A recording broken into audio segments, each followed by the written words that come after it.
Если вы хотите весело провести Новый год, то к празднику обязательно нужно начинать готовиться заранее.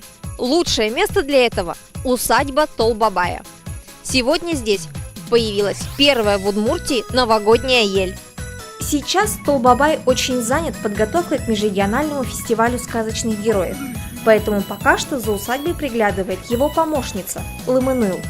У главного волшебника Удмуртии ничего не происходит просто так, поэтому появление зеленого символа Нового года не обходится без чудес. Целый год у нас Толбабай ходит по лесу вместе с Лешим и с его помощником Сандырагаем. На самом деле они выбирают шишечку, самую красивую шишечку от самой красивой елочки. И летом они берут эту шишечку и закапывают в землю. И вот у нас вырастает вот такая вот красивая елочка. На зеленой красавице только начали развешивать гирлянды. Чуть позже там обязательно появятся и другие игрушки.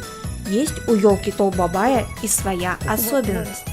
Вместо традиционной звездочки на нашей елочке у нас символ Удмуртии – солярный знак. Еще одна обязательная часть предновогодних забот – это почта. Толбабаю еженедельно приходят сотни писем на русском, удмуртском и татарском языках со всей России и даже из стран ближнего зарубежья – Украины, Прибалтики, Казахстана.